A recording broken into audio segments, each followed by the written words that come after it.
अब देखो इसमें जो हेडिंग है हमारे पास वो है ऑर्बिट और ऑर्बिटल में डिफरेंस। तो ऑर्बिट क्या है, ऑर्बिटल क्या है? ऑर्बिट होता है बड़ा और ऑर्बिटल होता है छोटा। ठीक है, तो ऑर्बिट और ऑर्बिटल में डिफरेंस। पहला है डिफाइन। डिफाइन क्या होती है कि ये होता है well defined circular path. Well defined, well defined circular path, well defined circular path around the nucleus, around the nucleus, in in which electron revolves, in which the electron revolves। ठीक है, जो इलेक्ट्रॉन है वो revolve करते हैं। ठीक है, किसमें? ऑर्बिट में। तो ऑर्बिट का मतलब क्या हुआ? एक वेल डिफाइंड सर्कुलर पाथ, यानी ये जैसे हमने दिखाया आपको, ये न्यूक्लियस है तो इसके बाहर ये सर्कुलर पाथ होगा जहां पे इलेक्ट्रॉन रिवॉल्व कर रहे हैं, तो इसे हम कहते हैं ऑर्बिट।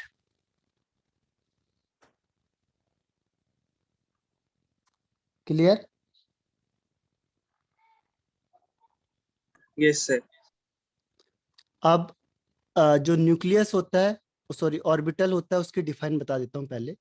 ऑर्बिटल होता है the three dimensional space, the 3D space around the nucleus, around the nucleus, in which, around the nucleus, in which the probability of finding the electron, the probability of finding the electron, finding the electron is maximum। एक ऐसा field होता है जहां पे electron की probability सबसे ज्यादा होती है, मैक्सिमम होती है, और 3D में होता है, इसे कहते हैं ऑर्बिटल। ठीक है, तो ऑर्बिटल 3D में होता है और ऑर्बिट 2D में होता है।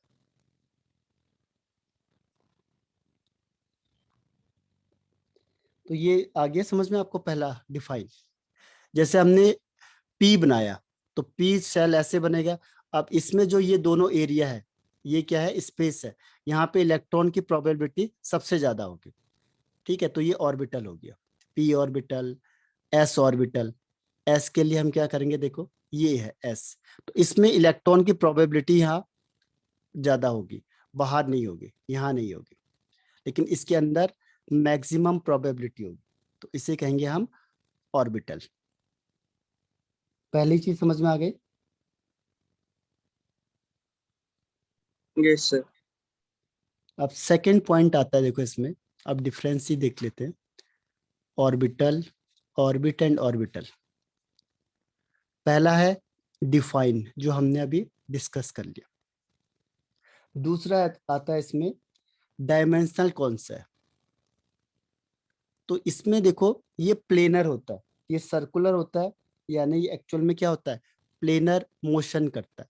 इसमें जो इलेक्ट्रॉन होते हैं प्लेनर मोशन करते हैं, जबकि इसमें क्या होता है? 3 डायमेंशनल मोशन होता है। यानी ऑर्बिटल कैसा होता है? 3 डायमेंशनल, और ऑर्बिट कैसा होता है? 2 डायमेंशनल। ठीक है, इन विच इलेक्ट्रॉन रिवॉल्व्स, और ये भी जिसमें इलेक्ट्रॉन रिवॉल्व करेंगे। ठीक, तो दूसरा हो गया कि जो ऑर्बिट था ये बोर ने दिया था, तो बोर ने 2D कहा। ये बाद में जब डिस्कस हुआ तब पता चला ऑर्बिटल है जो वो 3 डायमेंशनल होता है। अभी हमने कहा ना ऑर्बिटल के लिए कि 3 डायमेंशनल स्पेस। अब इसके बाद थर्ड आता है कि wave character and uncertainty principle. Wave character, पहले देखो वेव करेक्टर। तो जो ऑर्बिटल होता है इसको ये नहीं माना गया कि ऑर्बिट है, मतलब वेव करेक्टर के अकॉर्डिंग ये वर्क नहीं करता है। ठीक है, not in accordance with wave character. ये उसको वेव करेक्टर को नहीं मानता है क्योंकि बोर ने दिया था और बोर वेव को नहीं मानता था, इसीलिए जो ऑर्बिट होता है वो वेव नेचर के अकॉर्डिंग नहीं होता है। ठीक है, वेव करेक्टर या वेव नेचर के अकॉर्डिंग वर्क नहीं करेगा। जबकि जो ऑर्बिटल होता है ये अकॉर्डिंग टू क्या होता है, अकॉर्डिंग टू वेव करेक्टर, ये वेव करेक्टर के अकॉर्डिंग होगा। तो ये थर्ड पॉइंट है इसका, ये समझ में आ गया। ये वेव यस करेक्टर सर। होता है इसीलिए 3D होता है। हाँ बताओ। ये सर आगे समझ में। ओके, अब देखो सर फोर्थ वन। ऑर्बिटल भी क्या बोलते हैं, इलेक्ट्रॉन में होता है। न्यू और देखो ऑर्बिट ये हो गया जैसे इंडिया है, और इंडिया के अंदर क्या है, स्टेट हो गए ना, महाराष्ट्र है, गुजरात है, और स्टेट के अंदर क्या होंगे, लोग होंगे। ठीक है, तो लोग जो हैं वो किस एरिया में है, तो वो जो छोटा एरिया है वो 3 डायमेंशनल है, और मैंने कहा पूरा इंडिया, तो उसके अकॉर्डिंग क्या है, 2D है वो। इस तरीके से इसने कहा है इसे। Okay sir. तो ये ऑर्बिट हो गया और यहाँ पे है ऑर्बिटल। नेक्स्ट वन आता है इसमें अनसर्टेनिटी प्रिंसिपल। Uncertainty principle. तो अनसर्टेनिटी प्रिंसिपल में क्या होगा कि जो ऑर्बिट होता है ये इसके अकॉर्डिंग नहीं चलता है, not according to uncertainty principle. लेकिन जो ऑर्बिटल होता है ये उसके अकॉर्डिंग चलता है। ठीक है, अनसर्टेनिटी प्रिंसिपल को फॉलो करता है ऑर्बिटल, और कौन फॉलो नहीं करता है, ऑर्बिट।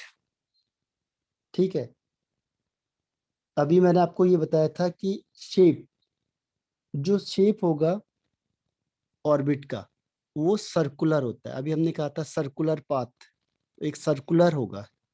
लेकिन जो ऑर्बिटल होता है इसके लिए सब अलग अलग होता है। एस का होता है स्फेरिकल, पी का होता है डम्बल शेप, और डी का होता है डबल डम्बल, और एफ को हम रिप्रेजेंट नहीं कर सकते। तो ये इसके शेप हो गए। ठीक है, यस सर। अब इसके बाद नेक्स्ट आता है इसमें मैक्सिमम नंबर ऑफ इलेक्ट्रॉन। कितने मैक्सिमम नंबर ऑफ इलेक्ट्रॉन होंगे, मैक्सिमम नंबर ऑफ इलेक्ट्रॉन। तो ये 2n² के अकॉर्डिंग होता है, यानी बोर एंड बरी के रूल को फॉलो करेगा। इसमें ऑर्बिटल में मैक्सिमम 2 से ज्यादा इलेक्ट्रॉन नहीं हो सकते। ठीक है, इसके अलावा डायरेक्शनल करेक्टर। तो जो ऑर्बिट होता है वो नॉन डायरेक्शनल होता है, इसका कोई डायरेक्शन फिक्स नहीं होता है। लेकिन एस को छोड़ के, एक्सेप्ट एस, क्योंकि एस स्पेरिकल होता है तो इसका कोई डायरेक्शन नहीं होता है। ऑल आर डायरेक्शनल, सबका डायरेक्शन होगा। जैसे कोई एक्स एक्सेस में, कोई वाई एक्सेस में, कोई जेड एक्सेस में, कोई एक्स वाई, कोई वाई जेड, तो डायरेक्शन है फिक्स। इसका ऑर्बिट का कोई भी डायरेक्शन नहीं होता। तो ये इसके क्या हो गए, डिफरेंस हो गए ऑर्बिट एंड ऑर्बिटल में। क्लियर हुआ। Yes sir. तो ये आपका पूरा फिनिश हो चुका है। आपको अगर कोई डाउट है इसमें तो पूछो मुझे, कोई भी टॉपिक जो आपको ना आया हो।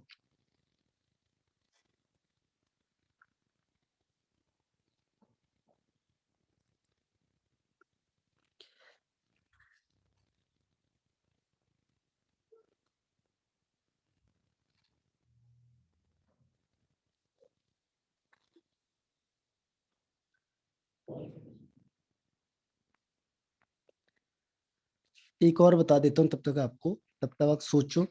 अगर कोई टॉपिक आपको नहीं आया है तो उसे मुझे दोबारा पूछना है आपने। ठीक है, एक बार हमने पढ़ लिया है उससे कोई दिक्कत नहीं। जब तक आपको क्लियर नहीं होगा उससे आपको पूछ लेना मुझे। ठीक, इसमें आता है नोड या नोडल प्लेन।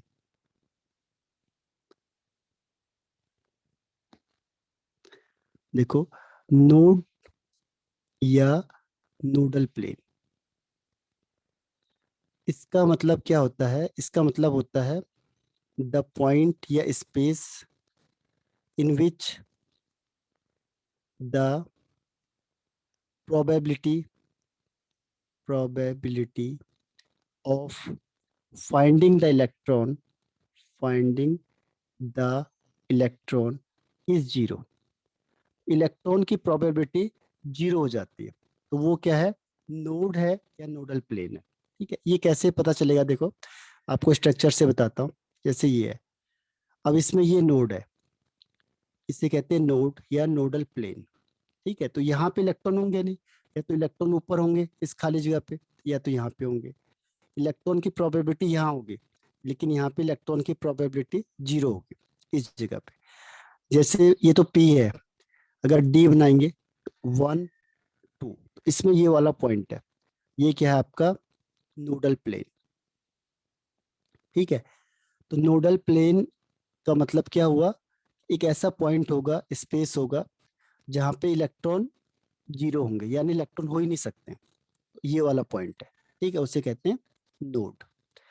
अब इसमें दो तरीके के नोड आते हैं आपके पास। एक होता है रेडियल नोड और दूसरा होता है एंगुलर नोड। तो इसमें क्या होगा? देखो, इसका फॉर्मूला याद रखो आप, ये होता है n-l-1 और इसका फॉर्मूला होता है n-1। ठीक है, तो इससे आप इसकी वैल्यूज को निकाल सकते हो। कितने नोडल प्लेन है? जैसे हमने S किया, ये न्यूक्लियस है, पहले ये S हुआ, इसके बाद ये दूसरा होगा सेल, तो इसके बीच में क्या होगा? गैप आ गया, तो यहाँ पे इलेक्ट्रॉन की प्रोबेबिलिटी जीरो हो जाती है, तो वो नोड हो जाएगी। ठीक है, तो इतना याद कर लो। अब बताओ, इसमें कोई ऐसा टॉपिक इस चैप्टर में जो आपको ना आया हो? No sir. तो यहाँ तक आपका पूरा फिनिश हो जाता है। ठीक है, अब मैंने आपको फॉर्मूले भी लिखा सर दिए ये और n-l-1 है। हाँ, जैसे इसमें क्वेश्चन आ गया आपके पास, सपोज कि रेडियल नोड या नोड बता दो, और आपको दे दिया 5D में, तो आपको क्या देखना है? n=5 और l=2। तो अब इसमें क्या होगा? Radial node is equal to क्या हो जाएगा? n-l-1, यानी 5 - 2 - 1, यानी इसमें 2 नोड है। ठीक है, तो इस तरीके से निकालना। अगर उन्होंने कह दिया 3s, तो sorry, number of node is equal to n-l-1। अब इसमें n 3, l=0, इसको यहाँ रख दो। 3 - 0 - 1 = 2। तो ये आपके नोड आ गए, यानी इतनी जगह पे नोड है, तो यहाँ पे इलेक्ट्रॉन की प्रोबेबिलिटी जीरो हो जाएगी। Okay sir. ठीक है, तो ये आपका पूरा चैप्टर बहुत इंपॉर्टेंट और बेसिक चैप्टर है। ये दोनों के दोनों बहुत बेसिक है। ठीक है, ओके सर। तो आप क्या करो, जो फॉर्मूला याद करो आज, और पहले मैं आपको एक टेस्ट देता हूँ, फिर हम उसे सॉल्व करेंगे। तो आप इवनिंग में कर सकते हो पेपर को। Yes sir. तो मैं आपको पेपर दूंगा बीच में बना के, और आप उसको एक टाइम, घंटे, 1 आवर्स कोई भी ले लो। उसके बाद क्या करना है, कल हम उसे डिस्कस करेंगे, जो आपको क्वेश्चन नहीं आएगा और जो मैंने आपको भेजे हुए हैं, उसमें जो डाउट होगा उससे मुझे पूछते जाना आपने। ठीक है, ओके सर। तो आज इतना ही करते हैं, क्योंकि कल करेंगे बाकी, है ना? Okay, thank you sir. Bye bye.